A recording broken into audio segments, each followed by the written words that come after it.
Hello, everyone. I hope I'm audible. So how's it going, everyone? I hope your day is as awesome as the session we've lined up for you. A huge shout out to all of you for joining today's exclusive fortnightly session from Curiosity to Career, the Role of Scientific Temperament in Life. This session is tailor-made for you, innovators and dreamers of tomorrow. Whether you're in grade 9, 10th, 11th, or 12th, just get ready to explore how a spark of curiosity can lead to a lifetime of discovery and success. I am Aniket Arora, your moderator for today. And let me just tell you, it's an absolute vibe having all of you here today. Your curiosity and enthusiasm are what make these sessions truly unforgettable. So buckle up because we're about to take a fascinating journey together. Now let's turn the spotlight to the star of the day, introducing the incredible Miss Shruti Chedda. So first of all, who is Shruti Chedda? She is currently pursuing her master's in business psychology at NMIMS Mumbai and boasts an exceptional academic journey from St. Xavier's College. Not only is she a brilliant scholar, but she's also a published author and a mesmerizing spoken word artist. Her poetry performances with Habitat have touched hearts and minds alike. But there's more. Shruti has presented groundbreaking research at the Bombay Psychological Association, contributing to the UNHCR's Train the Trainer program, and she continues to balance creativity with a structured, impactful approach to life. Her journey and in entirety reflects the perfect blend of intellect, humanitarian focus, and artistic expression, of course. And did we mention she's got positivity that's absolutely contagious? So let's light up the chat with your favorite emojis and give Ms. Shruti a thunderous virtual round of applause as we welcome her to the stage. So can we please have some emojis? You can just use the react button and share your favorite emojis. That's Let's welcome. lovely. Aniket, thank you so much for the wonderful introduction. Do you want me to wait for 2 more minutes and then we begin? Or Yeah, we can begin after 2 more minutes. That's won't be an okay, issue. perfect. So Wow, I'll and just emojis introduce coming. I'll just introduce what camp is all about. So there are many students, who are joining for the first time. So for Right. them, I'd like to mention that camp, the Knowledge and Awareness Mapping Platform, it is an initiative of the CSI and NISPA, which is dedicated to bridging the gap between education and real life application. So at camp, our mission is to cultivate a scientific mindset among students while nurturing their hidden talents. And apart from these online sessions, camp also organizes quiz competitions and exciting scientific excursions to places like CSIR, ISRO, and DRDO, allowing them to explore science in real world settings. So I can share the link if you're interested in these excursions. Check out the link in the chat for more info, or you can also reach out our helpline. I can share the numbers also. Shruti, would you be needing a presentation? No, not really. Okay. In fact, I have something very fun planned because they will give us a presentation at the end of the session. All right. Okay. Yes. No way. So we can proceed whenever you're ready. Okay, perfect. We can begin right into it. It'll be great to see some of your faces. I know everyone's probably at home chilling in their track pants and stuff, but it'll be great to see you all. Like Aniket mentioned, I am also a student like all of you all. And more than anything, I think something that sets me apart from others in my field is number one, what is also the focus of today's topic, which is scientific temperament. So, before getting into the technicalities, I want to hear from some of you all. What do you think temperament as a word or scientific as a word is? It doesn't have to be a right or wrong answer. We are more than open to anything that any one of you all want to share. If you all don't want to speak, you all can type it in the chat. Even that's absolutely fine. Actually, the students, they're on mute. So in case, if you want to speak, you can raise your hand and we'll unmute you and you can connect with us. Even writing it in the chat, like, do they have the permission to type it in the chat? Yes, Whatever. yes, they're free for that. Yes. Okay, perfect. Y'all can type whatever y'all think scientific as a word or temperament as a word is. Let's make this interactive.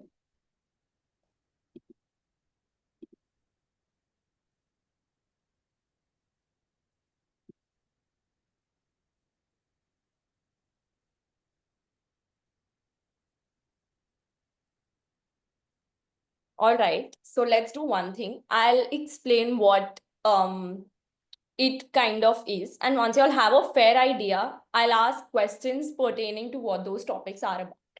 So let's begin. We initially started using the word scientific temperament as a concept, as a terminology long back. And it was a very dear Indian who found what those words are. So our very famous political figure, Jawaharlal Nehru, came up with the idea and the concept of scientific temperament. What he basically said is, in his book, The Discovery of India, what he mentioned is someone in order to become, in order for someone to become a very successful human being, you mainly need two things. Number one is a very strong temperament, and the second one is a scientific approach to things. So when we say scientific temperament, what we basically mean is it is divided into three special components, which I'll be explaining a little later on, but it's mainly logical reasoning to each and every aspect of your life. So you are not necessarily making decisions based on your own impulse. You are rather making decisions based on informed consequences of what those decisions entail.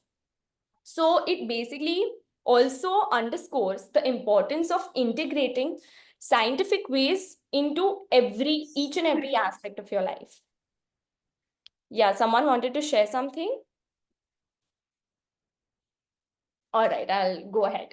So when we understand scientific temperament as a whole, there are three major components, and it would be great if you all can make like a flow chart or a tree chart for yourself. And later towards the end of the session, I'd like to see what all y'all have written or drawn. So yeah, keep jotting points down as in when y'all think it's important for y'all or it's more relevant for y'all. All right, so let's begin with the three major components. The first one being open-mindedness. When we say open-mindedness, what we basically mean is, oh, good morning, Kavya, good morning. Good, it's afternoon, but yeah, good afternoon. It basically means that a mind is receptive to receiving new ideas, revamping and reworking on the old ideas, and also understanding the new perspectives coming in from others. Because whenever we are making decisions, it is not just our own perspective that we'll always keep in mind. We'll obviously take into consideration how much, you know, how much the other person is putting in. If the person is a subject expert, etc., then it makes a lot more sense to give the person more consideration, give the person a lot more importance, and value his or her own opinion. The second point is rational thinking. When we come to rational thinking, what it basically means is your decisions are based on your evidence, based on your logic, and based on reasoning rather than your emotional thoughts or biases. So, as humans, we tend to always give in to our biases, give into more of emotional reactions and impulses rather than a calculated decision or a calculated response per se. Over here, it's very important to also understand that there's a difference between a response and a reaction. When I react to a certain situation, I'm being very sudden with it. I am just blasting out what I'm feeling in that moment. But in that moment, what I'm actually experiencing is a gush of emotions. It's not something which is very viable to do. Number one, because you are giving into your indulgences, right? So you are not thinking a lot before doing it. You need to calm down, take a step back, and then evaluate the whole situation with the pros and cons, which is exactly what rational thinking asks us to do. Now, the third important aspect of scientific temperament stems from scientific methods in itself. So, when we say something which is scientific in nature, we obviously want it to be reliable, we want it to be logical, and we want it to be empirically tested. When we say empirically tested, we mean that it is something which holds a certain amount of significance and evidence to the way something has been done in the past. So if a certain method, I'll explain this by a famous proverb which says an apple a day keeps a doctor away. Why do we keep saying this, and why has it ingrained in our life? So it's mainly because it has ingrained in our life because it has been proved that fruits are a good source of nutrition and vitamins to all of us, right? So it needs to be scientific and it needs to be empirically tested at the same time. Now, you all might be thinking, what is all this? Like, we understood what scientific temperament is, but what does it have to do with a life of a student? Like, we are so young, we're so small, and how do we relate with it? So, coming to that, which is the second chunk of today's talk, it's that how and why is it very important for all of us? So, you as students are the youth for tomorrow, are the future of tomorrow, right? So, scientific temperament is extremely crucial because it mainly looks into 5 aspects of student life. The first one being it promotes independent learning. When I say independent learning, it is something which CAMP is also exactly trying to do, because the whole initiative is such where you are learning more exposure, you are getting more exposure to practical things, you're getting more exposure to, thinking critically about something, to not just do the stereotypical things, but also explore and go beyond the box. So when we say this, it basically is promoting independent learning because a student is being given a lot of freedom to explore the choices around. Then the second thing which scientific temperament does is it encourages resilience to another level. So I'll share one of my personal anecdotes. When I was in Xavier's, I got into Xavier's in my 12th grade for my arts. But initially, when I was in my junior college, because of certain reasons, I couldn't get into Xavier's. And the primary reason being, I didn't make it through the cutoff. So I was so dejected, I was so depressed. And then my father just told me one day that, Shruti, do you realize that you need to bounce back stronger? If you keep crying, nothing is going to come to you. It's all right to feel sad for 2 or 3 more days, but you have another board exam coming up after 2 years. So you can start preparing one step at a time for that from now itself. And that really got to me because it genuinely made me realize that it's not that if you lose once, it's like a loss. It's rather an opportunity for you to grow better, to grow stronger in the future. So, scientific temperament helps you build that kind of resilience, build that kind of confidence through which you guys can deal with what life is, what circumstances are, and how do we decide to go forward. Now, the third thing, which also is one of the major motors for camp, is that it prepares you for the real world application. These days the education models have been changing under NEP, but earlier I studied in an SSE school, right? It was the state board certificate school.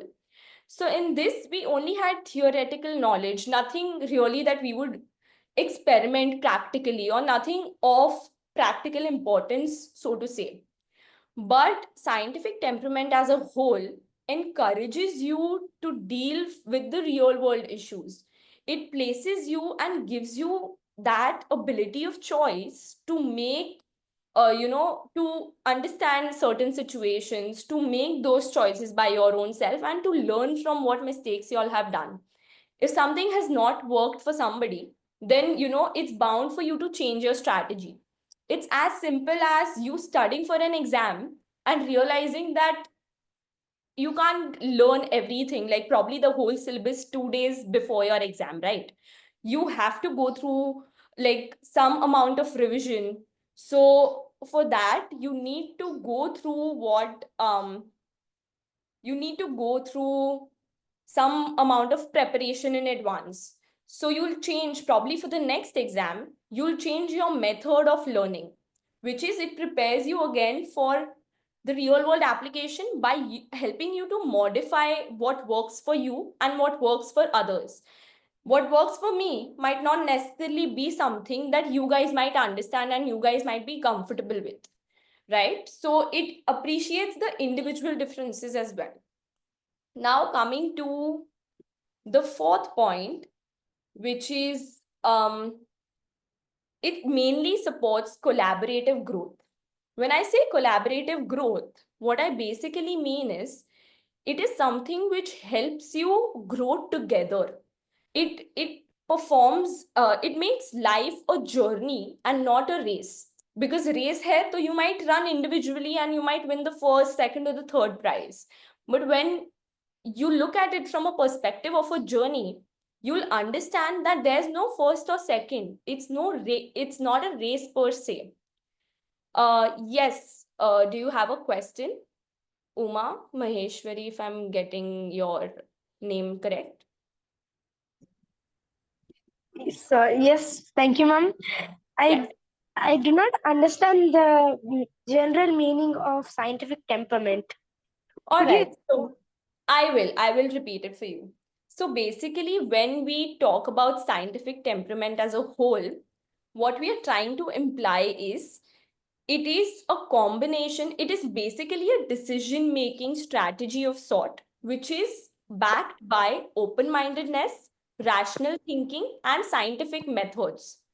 So when you talk about a temperament in general, it is your way of behavior to situations and to people per se. like emotions? Emotions not necessarily a part of your scientific temperament, because when we say temperament, yes, emotions will be a part. But when we talk about scientific temperament, it is mainly to do with your cognitive skills, the way you are thinking, the way you are performing something or the other. Psychology. Like Yes. psychology? Yes. It is more related to your capacity to think in an abstract way rather than your capacity to feel. Thank you. Thank you.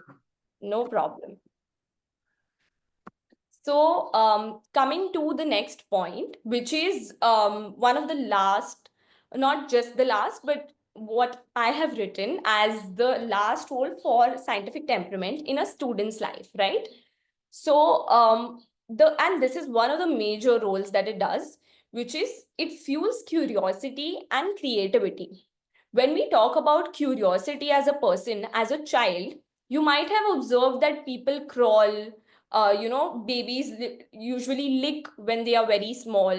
They hold on to certain things. They keep looking at and staring at something for a very long time. For example, like a toy, for example, something like that, right? So this also builds in the curiosity, not just in the childhood, but it helps you to sustain that curiosity in your adulthood. Even when, at this point, you all might be looking for colleges, you all might be looking for admissions. So it helps you to think not just about one option, but different options. And why would you consider those different options? Because you want to be creative enough, because you want to, feel the curiosity of trying new things. For example, some of you all might be curious enough to go to some other place other than your hometown to study for, your higher education and stuff. So why is the need coming into you to go to something, to go to a land which you don't even know anything about? It's mainly because you're curious to explore the new college. The new college is really good. You're going to meet new people. So anything which adds on to your routine is something which is new, and it's something which is coming out of your own curiosity and creativity. Is the pace okay with everyone? Like, is everyone understanding? Y'all can react with a thumbs up so that I know if I have to like talk faster or slower than this.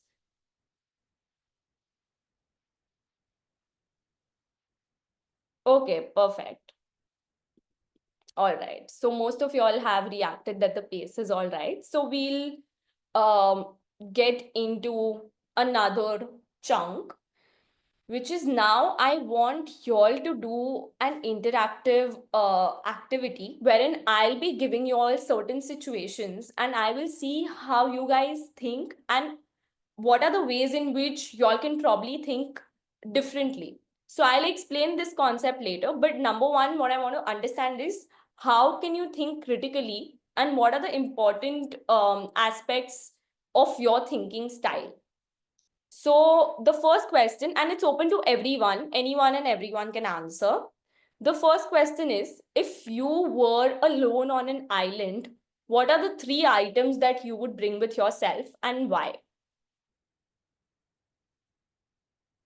Y'all can raise your hands so that I can unmute y'all. Yes, Uma, go ahead. So in my case, I would bring something like food. Okay. In my case, I would bring something like food, Yeah. water, Yeah. and maybe something to survive, like what What you would want. that be? A Like food medicine and kit, water, like a like you medicine said, kit. it's a basic necessity. What else? What would be the third thing that you would have? Maybe something like a medical kit. Okay, that's interesting. Or maybe actually maybe it's a cell phone, not a because Okay, a cell phone. So not a charger, but a cell phone. obviously because if I was stuck in an island, I could easily contact someone. Okay, okay, That is how I'm thinking. okay. Who else would like to take the same question up? Like I have a few questions. So one more person who would respond to this. Who would respond to this? Yes, Madhuri, I can see you raising your hand.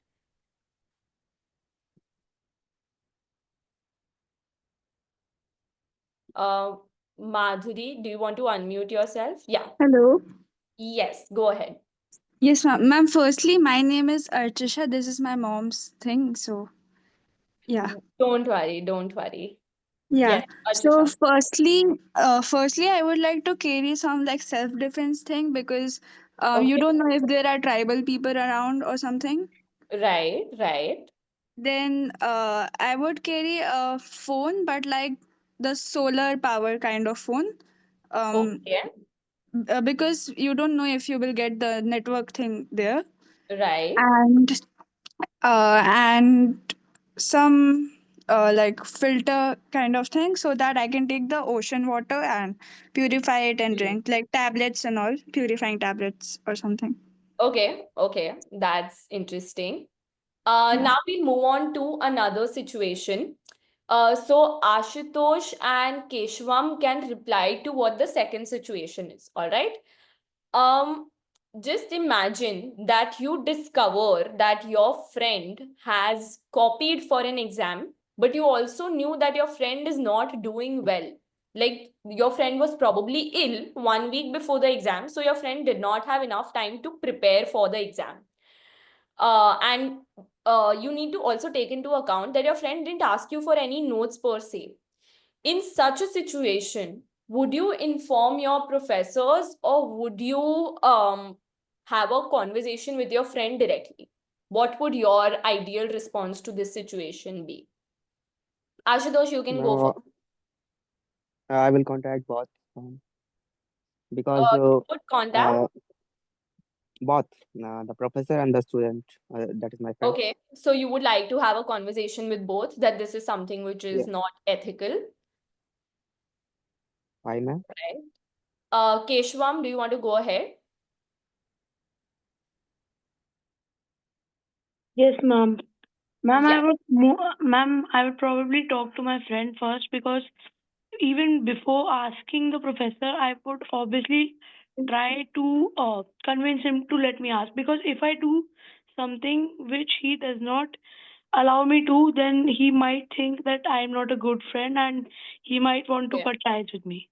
Right. So, in your perspective, you think that saving your friendship would be ideal and you'd like to talk to the person first rather than directly escalating towards the professor. All right. Understood. Now there is another situation for which Daksh Gupta can answer and Rhythm can answer. Okay, so people who have already answered can put your hands down because I want to give everyone a chance.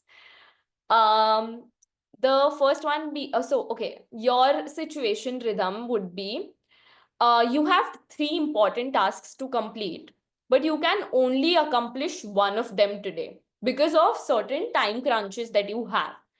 One of your tasks, which is task 1, uska submission is there tomorrow, and task 2 will impact your long-term goals. So, which task will you prioritize and why? Rhythm, you can go forward.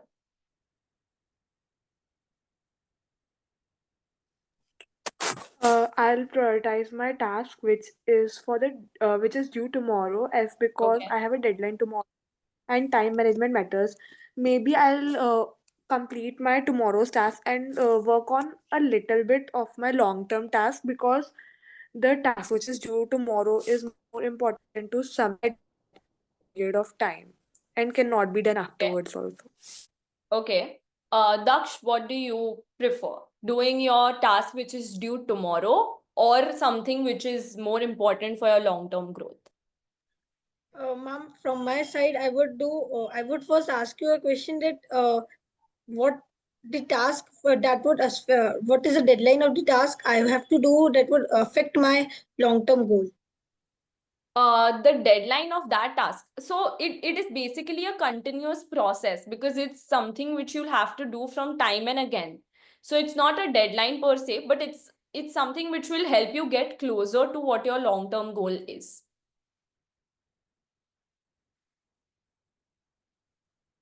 So have you like understood the 2 tasks?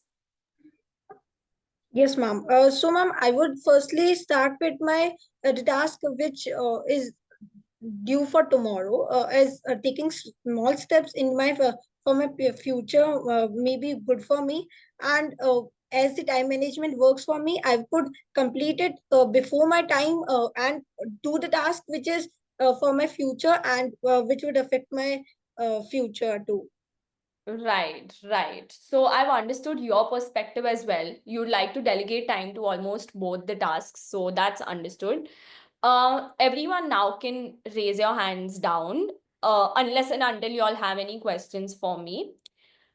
So now what we just did is understand the critical thinking process that each one of you have.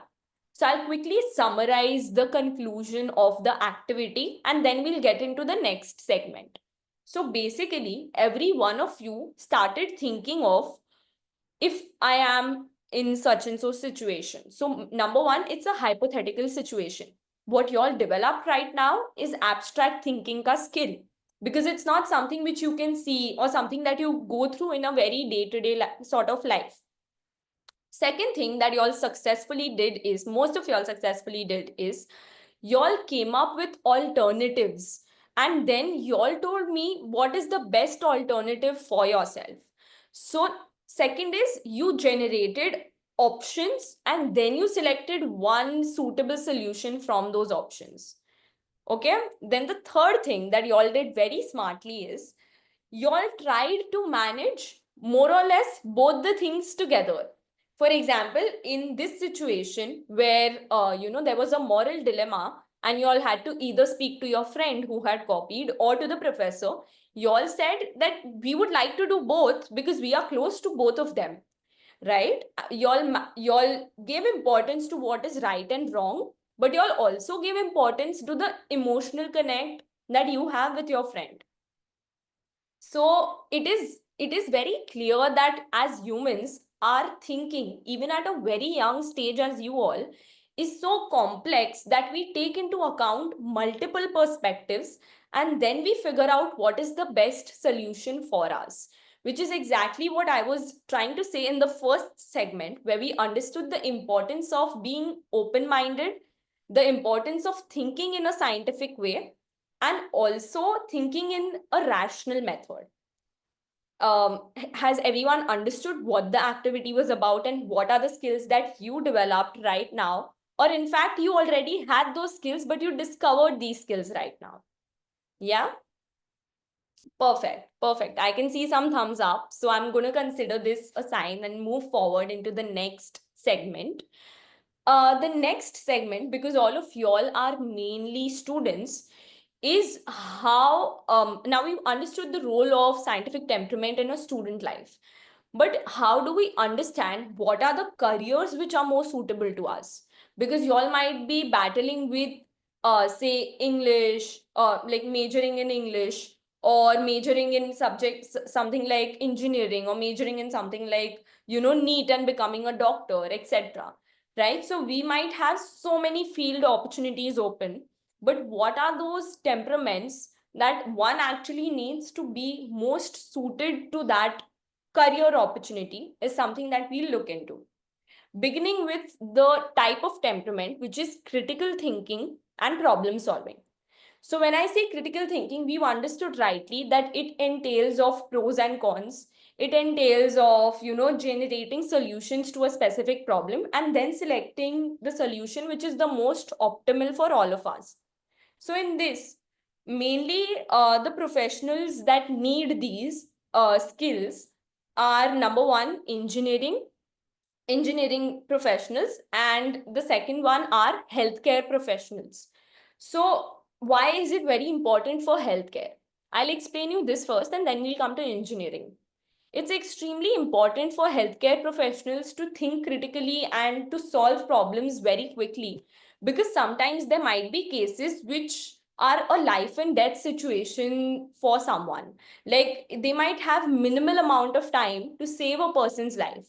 In that problem, you need to critically think what is the most important to do and will cause the least amount of damage to the person who is injured already, right? So it becomes very important for them to engage into these two skills. Whereas engineers are concerned, it is highly important for them, number one, because it's obviously a technological field. It can, like, people can major into different fields of engineering as well. But speaking of technology, there are so many issues that we do face in a day-to-day life setting also. So to critically think, figure out those issues, and then solve those bug problems is something that engineers are most capable of doing. Coming to the next, which is curiosity and research orientation.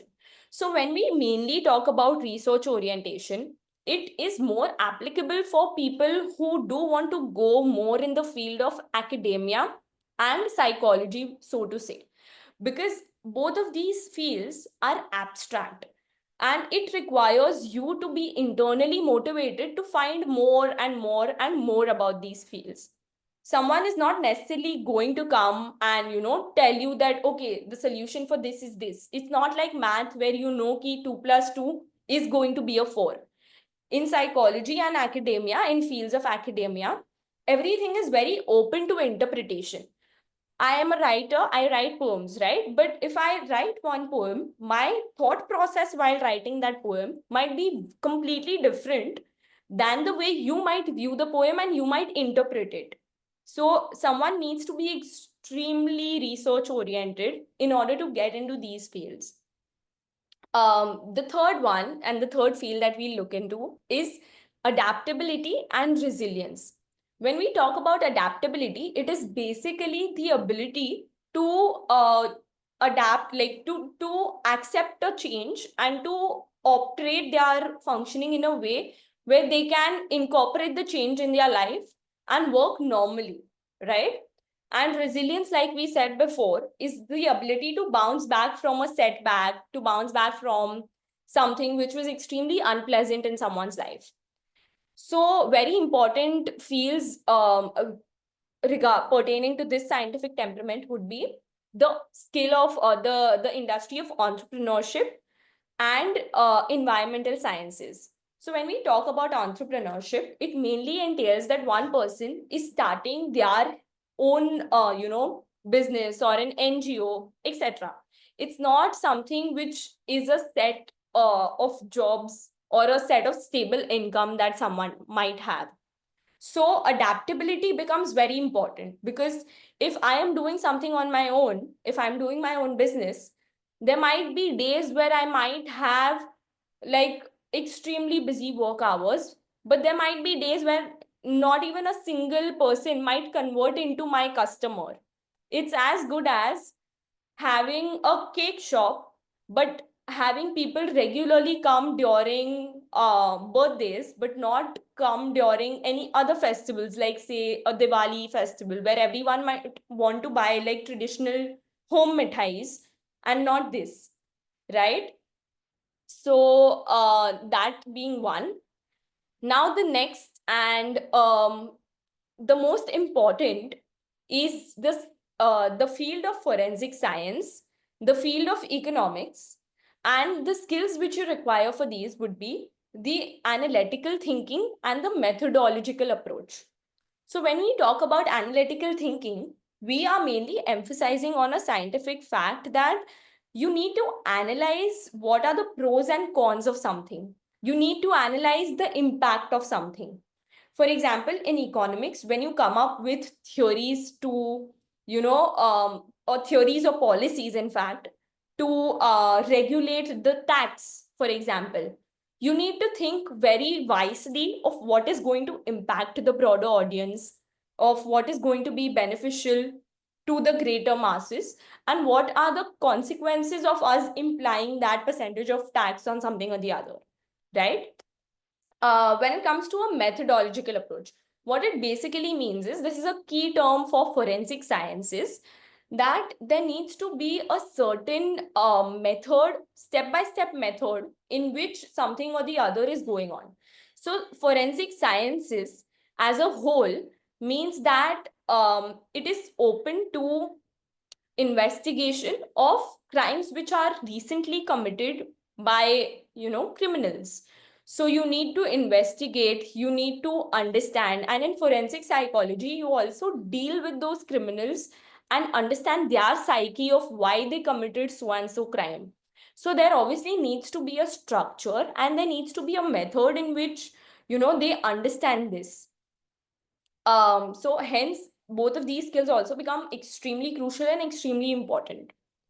The next method of scientific temperament is the collaboration and the ethical thinking skill. Now, where do these skills fit in is interdisciplinary research and business decisions per se, something which has to do a lot more with sustainability. In today's world, the carbon footprint that we have has increased so much that now we need to understand that it's ethically not correct for us to drive alone, or just emit so much of carbon by just sitting in a vehicle, a private vehicle. Rather, it's more sustainable to use a public mode of transportation. So how do we understand all this? How does this ethical thinking come to us? It is mainly because we'd be more interested in fields like interdisciplinary teamwork, which include different disciplines. When I say a different discipline, what I mean is it includes various subjects. One subject could be psychology, another could be economics, another could be, field of sciences, another could be philosophy, another could be culture, gender, all of this coming together and helping us realize that the way we are acting or the way we are thinking, is it ethically correct or ethically incorrect? Is it ethically viable and beneficial, or is it something which holds a lot of consequence? For example, we do know that queer community is now accepted in our country, but how do we talk to the queer community? Like, do we even talk to them in the first place? Do we give them enough respect in the society? All of this comes through collaboration and through ethical thinking. So this was the bit that I had on scientific temperaments across different career fields that you all can have. I just wanted to quickly understand, do you all have any questions per se? Or do we move on to the next and almost the end bit of how do we develop it? Okay, no questions? Yes, Madhuri, you have a question? Ma'am, can you explain the last part of the carbon footprint? Right. So I'll mainly explain you how do we calculate carbon footprint and how do we reduce it. So carbon footprint is basically when dangerous gases are emitted by our own means. So if I am alone traveling from location A to location B in a car consumes fuel, correct? So it can be petrol or diesel, which has a very high amount of emission. So my carbon footprint alone would be very high. But if 5 people, and the car has the capacity of 5 people, opposed to if 5 of us, I call 4 other friends with me to travel together to college from location A to location B, my carbon footprint automatically will reduce because there are 5 other people, like there are 5 of us traveling together with the same amount of emission of the fuel, which is petrol or diesel. Did you understand my point?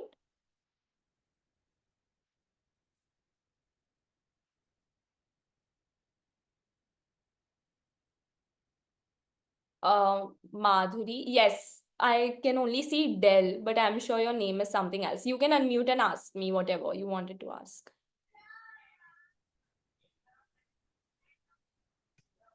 Are you saying something because you're not audible?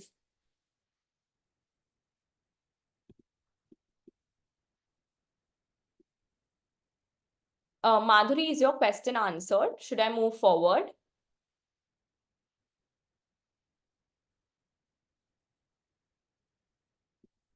Okay, I think you might be facing network issues per se. Yes, you did reply with a thumbs up. All right. So moving forward, coming to now the most important aspect, which is we've understood that scientific temperament is there. We've understood it's important and it plays a very essential role in student life, in our career and academics. But how do we develop it? मतलब करना कैसे है? So let's break that down for all of you all. It mainly is number one, the first method to develop your scientific temperament is you need to spark your own curiosity. You need to ask a lot of questions. You need to ask what, how, when, with, whom, how, everything. Like everything you need to know. And these are not questions which you would ask in a usual setting, but these are the questions you would ask to develop a better scientific temperament. All right. So number one, use the H ladder, as I call it, and ask a lot of questions. Now, the second thing, which is extremely important, is you need to be very inspired towards finding something new, towards, discovery as a whole, as a concept. Now, when we talk about discovery as a concept, let's understand that when we are in school, we usually have very little freedom to explore, what we want to explore, because aapke subjects are going to be 8 or 9 subjects only. So you all are going to study those subjects throughout. But what sets it different is, supposing, there is something like a science lab class in your science course, which helps you to practically apply what you learn in chemistry in a science lab, right? So there is some or the other form of discovery which is happening, which helps you better understand what are the theoretical concepts also that you are studying. Then the next one, another method to increase your scientific temperament would be to guide to reliable knowledge. It basically means that when everyone wants to learn something new, the easiest way these days is to go to Google, to go to ChatGPT, and to search for the meaning of it. But is it something which actually gives you credible information? Is it something which actually gives you true information? Not necessarily. It might give you the information the fastest, but is it still the true information that you are getting? That you need to consider and rethink. As opposed to, there are different sources which are available online as well as offline. Offline hai to there are books, there are libraries, you can go to people who are experts in those field and understand those things. Whereas online, there are legitimate websites by Ivy League schools like Harvard, which has their own publishing website. So there is a Harvard Business Review. They also have a field dedicated towards science and technology. So there are so many legitimate websites that you all can refer to if you all want to know something more about the subject matter. Then the fourth and the most important way is also to be a lot more creative and to start imagining what is. So when we talk about imagination, we always focus on what we can see and how can it be a little different in some or the other creative way. But imagination is mainly when something which is not established is seen. So how do you imagine? Number one, you start observing things with your eye. You don't walk in the phone while walking on the road. You actually see around. Newton wouldn't have discovered gravity had he not seen the apple fall off the tree. It is as simple as understanding a phenomena which is not normal and then start to imagine what that phenomena can be. And it doesn't even have to be related to some or the other thing. It can be related to anything and everything. Imagination is something which comes from dreams, and dreams are something which eventually turn into goals. So start imagining from now in order to create a very strong base for your own self. Then the next method, we've spoken a lot about this earlier also. It is to develop critical thinking. To develop critical thinking in a way where you understand what are the rights and wrongs of something, you understand the nature of that situation, or you understand the gravity of that situation. And based on that, you are able to understand that if it's benefiting me, then I'll go ahead. But if it is majorly harming my own self, then I do not choose to take that option forward, right? Then coming to another method of developing scientific temperament, it is to encourage experimentation. Like I said, science lab is just one such example. Someone of y'all, like one of y'all at home also can experiment so many different things. When I remember then that it was lockdown and these, coffee painting workshops were going on a lot. Who had thought about coffee for a painting workshop? Because everyone is usually having coffee as a drink with milk only, right? So imagine that you can do anything and start experimenting it. Because if you think it, you can put it into actions and that will help you to experiment in a better way. And the last one being, which is very similar to what I've reiterated before as well, you need to turn your learnings into action. So when you start doing that, supposing, y'all might have made flowcharts right now, y'all have understood the concept of scientific temperament as a whole, but this understanding doesn't have to be for this 1 hour. It has to go on and be more applicable to your own self in your own life in the future, right? So make sure that you turn your learning into actions. Now I have a very quick fun activity for all of you all. I'm going to send a Google form link, right? And you guys, there are basically, it's an MCQ choice questionnaire, which is not even a very big one. It's not at all lengthy. So you'll need to choose in the correct option and you'll need to fill in the document. And once y'all are done filling it in, do let me know. Yeah, I have put it in the chat for all of you all. You can have a look at what are those questions. It's basically a recap of what was taught in one of the sections that I had covered. So it's going to be fun. I'm going to give you all about 2 to 3 minutes to complete this because there are barely 5 questions in it. And you all will be able to see your scores also immediately. Do you all, can you all see the question test link? Just give me a thumbs up in the chat if you all can see it.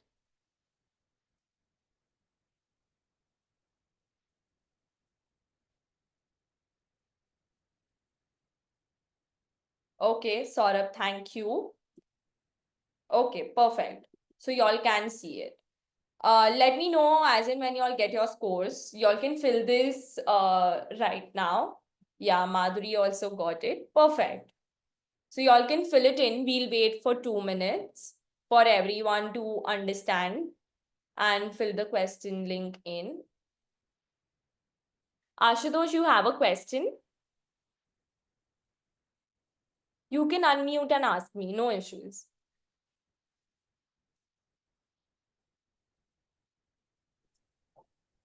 Ma'am, please resend that exam sheet because I was left You and want me to resend it? Yeah, it's not like an exam, it's just a fun thing. I will just okay, okay. send it. Yeah. I was left Just and I am unable to access. I did resend it in the chat box. Can you check if Thanks, you have access to it?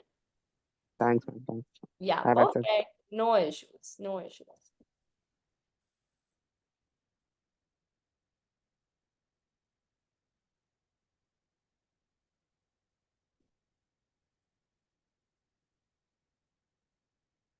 Let me know. Everyone who's done filling it in can just put a thumbs up or raise your hand actually, because that'll be easier for me also to count. Just raise your hand so that I know that most of y'all are done with it. Yeah. Just raise your hand as in when you're done with the test.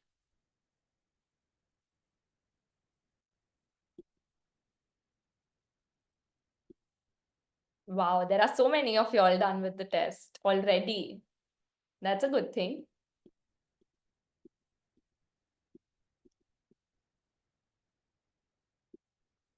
We'll wait for some other people to finish as well.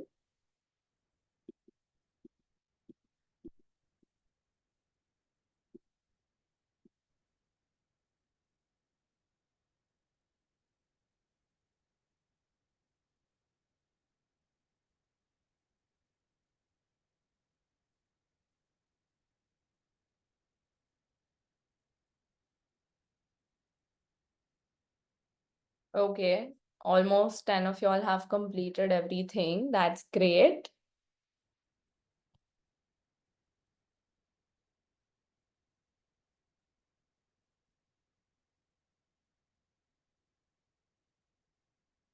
Okay, we'll wait for 2 more minutes for everyone to complete. For majority, in fact, to complete. Yes.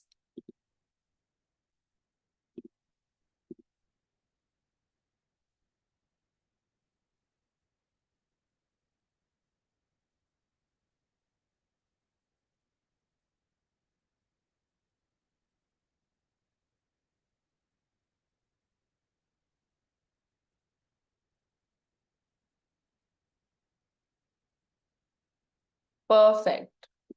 So now, I think most of y'all have completed anyways. So I'll quickly come to summarizing what we studied today. We mainly, y'all can raise your hands down. That's absolutely fine.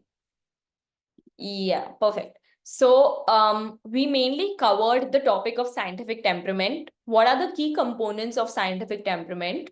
How is it useful in the student-led life? How do we understand the career fields through scientific temperament? And what are the ways to develop it? Now the floor is open for questions for the next 2 or 3 minutes if you all have any.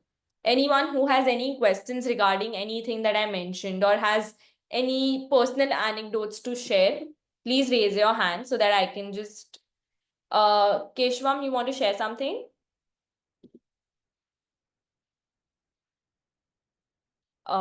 Keshvam, you can unmute and share.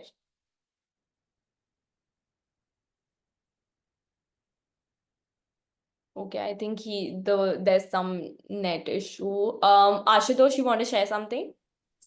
Yes, ma'am. Yeah, Can I use Hindi? yeah, sure. Go ahead.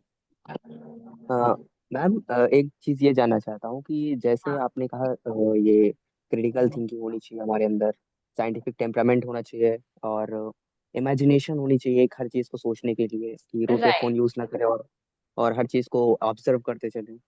right. तो ma'am उस condition में क्या हम अपनी feelings को, अपने emotions को नहीं खो रहे हैं? क्योंकि हम जब हर वक्त किसी चीज के बारे में सोचते रहते हैं तो उस टाइम पे हम मतलब एक हमारा अलग ही एनवायरनमेंट हो जाता है सोचने का, एक अलग एनवायरनमेंट हमारे रहने का, क्योंकि हम उस टाइम पे अलोन रहते हैं। हमको सोचने के लिए हमारा दिमाग चाहिए होता है और हमको डिस्टरबेंस नहीं चाहिए होता है। करेक्ट। तो उस टाइम पे तो हम अपनी फैमिली से मैम उस टाइम पे हम अपनी फैमिली से अलग रहते हैं और अपने दोस्तों से अलग रहते हैं। तो क्या ये हमारे इमोशनल, क्योंकि हम एक ह्यूमंस हैं, हमें एक सोशल और ह्यूमन सोशल लाइफ पसंद है, हम सोशल एनिमल्स हैं, तो हमारे अंदर बेसिकली ह्यूमंस मतलब इमोशंस हैं। तो क्या ये हमारे हाँ, इमोशंस के लिए हार्मफुल नहीं है? इमोशंस के लिए तो बिल्कुल भी हार्मफुल नहीं है। अभी मैं आपको समझाती हूँ क्यों हार्मफुल नहीं है, ठीक है। तो जब पहले हम साइंटिफिक टेम्परामेंट की बात करते हैं, जैसे आपने कहा कि इमेजिनेशन होना जरूरी है, क्रिटिकल थिंकिंग होना जरूरी है, बट इमोशंस इंसान का एक पार्ट है। अगर आप सारे डिसीजंस आपके इमोशन के बेसिस पे लोगे, तो वो आपको टिल अ सर्टेन एक्सटेंट, कोई पॉइंट तक सक्सेस गारंटी नहीं करेगा। अभी आपका करियर डिसीजन है, ऑफ कोर्स आप उसको ये सोच के लोगे कि मुझे क्या करना ज्यादा पसंद आ रहा है, बट आप उसको ये सोच के नहीं लोगे कि ये जो आपको ज्यादा करना, जो भी फील्ड आपको ज्यादा पसंद आ रही है उसमें आप आगे जाओगे, और आपको उसमें हैप्पीनेस भी मिलेगी। क्यों मिलेगी? क्योंकि आपने कुछ ऐसा ही सिलेक्ट किया है, क्रिटिकली सोच के भी, कि नहीं मुझे पसंद तो ज्यादा यही आ रहा है तो मैं इसमें ही आगे जाता हूँ। अभी हमारा फैमिली लाइफ इज कंसर्न्ड, आपने एक पॉइंट ये भी बोला कि आपको सबसे दूर रहना पड़ता है जब आपको बहुत डीप सोचना पड़ता है कुछ, विच इज ट्रू। आपको टिल अ सर्टेन एक्सटेंट आपको जब कोई डिसीजन बनाना होगा तब आपको बैठ के सोचना पड़ता है अलग से कि ये अच्छा डिसीजन है या बुरा डिसीजन है। बट उसमें आप अपने फैमिली मेंबर्स का भी ओपिनियन ले सकते हो, क्योंकि जब हम बात करते हैं नए नए पर्सपेक्टिव की, हम यही बोल रहे हैं कि जो लोग आपका भला चाहते हैं उनका ओपिनियन अगर आप लोगे आपके डिसीजन, तो उसमें आपको भी कुछ नया सीखने मिलेगा, उनको भी कुछ नया सीखने मिलेगा। So I think that was the answer to what you were trying to understand, कि बैलेंस कैसे किया जाए क्रिटिकल थिंकिंग को और अपने इमोशंस को, तो वो अमेलगमेट होके एक साथ चल सकते। या ma'am. Priya, you had a question.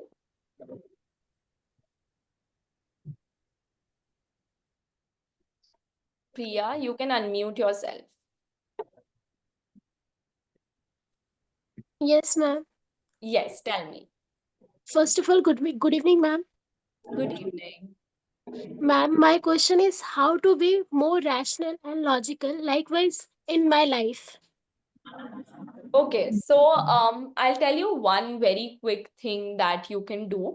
It's called the 5 by 5 rule. So if you think that any situation is going to affect you 5 years later also, then you give it time and think about it.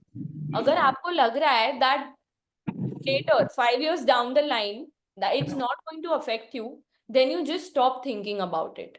And then you know what is more important and what you need to emphasize and focus on more versus what is very trivial and not important at all. So that is one rule in figuring out what is important and what is not important. अभी आपको पता चल गया है what is important, then you will obviously start thinking more logically. Now, one way to do it is make a pros and a cons list. अगर आप assuming that you want to select a college for your further education, then write the names of different colleges. Then take into account what is the good thing about the college, what is the bad thing about the college.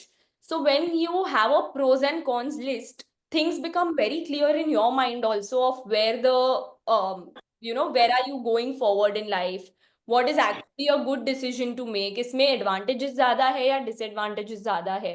So you will understand all of these.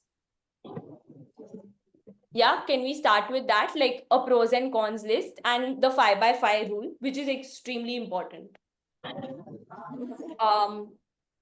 I'd like to go to the next question. Uma, you want to go ahead, unmute yourself and ask me? Yes, thank you. Ma'am, I have a doubt. Yeah, Two doubts actually. yeah, tell How me. can we find out about someone's critical thinking and logical understanding? So see, it when someone is put in a situation where they yeah. So basically, when someone's put in a situation where they have to showcase their critical thinking and their logical skills, that is the only point where you will understand if they actually possess those skills or no. Because theoretically, everyone has understanding, but how well is the application comes in the situation at that point in time, and it will come through how calmly the person is handling those situations. Because mostly when we need those skills, it is basically when there is a situation of tension, there is a situation of urgency. But अगर वो इंसान बहुत calmly answer कर रहा है सब कुछ, then it's the best, because that is when it showcases that okay, the person actually has those kind of skill. Yeah, so perfect. Also, That another brings us. one. Okay, I yeah. actually have another. So, what are Uh, like the pros and cons about knowing about this? Like, Knowing about scientific temperament as a whole, you're asking? not like that, about like people, their emotions, like that. Like, what are the pros and cons of that? So see, it is, I'll take this question and we'll wrap up. Mainly when we talk about people and their emotions or scientific temperament, the advantage is it will give you a middle ground to what you actually want and how you actually want it. Most of them get what they want, but the way in which they get is very like theory driven, or it's very, with obstacles. But if you are able to get the same thing with the love and support of someone else, then the journey becomes a lot more enjoyable, so to say. So there are pros and cons into both, but you need to kind of figure out what are the battles you need to like deal with alone, and what are the Oh, wars for which you need to have a support system in the background. so it's mostly so most of it is a good thing.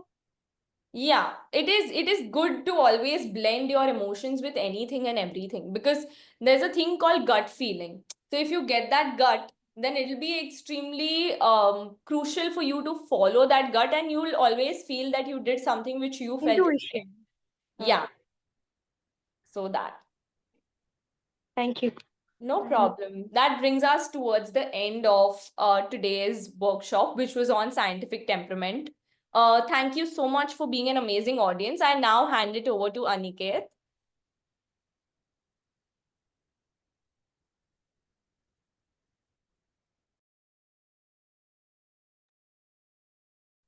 Thank you so much, Ms. Shruti, for such an inspiring and insightful session. Your words have truly left a lasting impact, and I'm sure that the young audience, they have much clear understanding of how curiosity and scientific temperament can shape their remarkable career paths. So, and I'd like to say that you've also answered the questions amazingly well to all the students. So there might not be any curiosity as such left. And in case if any student who has not got a chance to ask a question because of the time constraint, or probably they might have any other further questions in the future, something arises, as you can watch the video again in your student login panel. And after watching the video, maybe there might be something that there might be a new concept, you might understand something better, and you might want to ask question. So in either case, if you want to ask a question, we have Shruti's email ID in the chat below, and you can drop a mail or you can connect with me anyhow, or you can also connect with us on our social media channels. So thank you so much. Thank you, Shruti. Thank you to all the students for, making this workshop an engaging and quite an experience. Thank you so much, Aniket, for giving me this opportunity. Lovely. I'm sure that camp has a long way to go. It has come a long way, definitely, and I wish only the best for the organization. Thank you. Thank you so much. That means a lot. Thank you. You Bye. all the best for your future endeavors also. And Yes. we hope we can collaborate together somewhere in the near future also. Yes, for sure. Definitely. Bye. Thank you. Thank you. Thank you so much.